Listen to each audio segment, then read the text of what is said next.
They marched for miles, faced police in riot gear and tear gas. Some even jumped off a bridge or rode makeshift rafts, all in hopes of a better life. Tonight, a migrant caravan is resuming the long, treacherous journey north, trying to cross the Guatemalan-Mexican border on their way to the United States. President Trump has warned they won't be allowed in and that he'll cut aid to countries that don't stop their progression. He tweeted this earlier today: full efforts are being made to stop the onslaught of illegal aliens from crossing our southern border. People have to apply for asylum in Mexico first, and if they fail to do that, the U.S. will turn them away. Courts are asking the U.S. to do things that are not doable. CNN's Bill Weir has been covering this caravan and filed this report. After 24 hours stuck on a bridge between nations, the caravan finds another way. Most go back to the Guatemala side and pay a few pesos for an inner tube ride, while others pry a hole in the fence and jump. While the stress of it all is too much for the sick and the weak, a few of the strongest manage to scavenge a ladder and rope and come back to help others down, including a mother named Rosaline. The migrants on the bank of the Suchiate gasp and cheer as she is lowered to the raft. Si se puede, they chant. Yes, we can. After a splash of relief from the heat and the thirst, she looks up anxiously for her babies. A 5-year-old daughter named Candy, a 3-year-old son named Carlitos. It is stunning to see him here, because the day before, I spotted him playing inside the Mexican gate. The little boy was fascinated by the riot gear and helmets, and one member of the Federales displayed touching humanity amid all the chaos. I assumed his family was among the lucky few allowed through for processing, but they were actually separated from Candy in the tear gas panic. So Rosaline went back to find her and another way north. What made you decide to climb onto that ladder? Cumplir el sueño que yo tengo. To complete the dream that I have. Esa es mi mentalidad. This bridge, this river, they can't stop me, she says. I am an all-terrain woman. ¿Sí? But there are people who see what just happened and would say you're using your child as a shield to break the law. No nos están usando los niños, ¿verdad? I don't think we are abusing the kids, she says. We can't leave them at home. They have to eat. I want them to study, have a good future. I do this for my kids. I ask you with all my heart, wouldn't your mother do the same for you?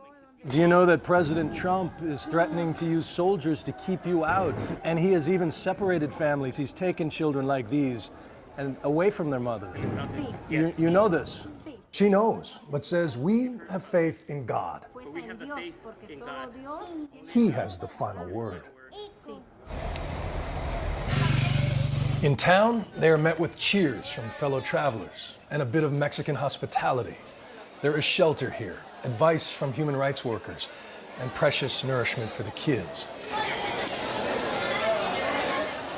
She borrows a phone to call her mom. They're okay, she tells her, and are not turning back.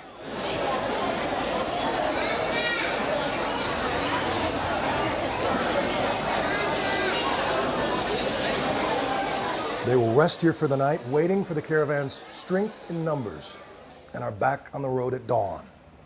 From here, it is a 2,500-mile walk to America. And that walk will include jungles and deserts and monsoon rains like this. We are now in Tapachula, the town center, and you can see the entire caravan is taking whatever shelter they can, waiting for the rain to go away. Of course, there's also a hurricane warning, Hurricane Willa, which could hit Mexico in the next couple days. These folks are hoping north of here. According to the Mexican government, the official numbers now, the caravan, are north of 7,000, and you can see them finding shelter wherever they can. 7,000 plus marching north. Only less than 500 have received asylum status, Anna. So it harkens back to the haunting poem that says no one leaves home unless home is the mouth of a shark.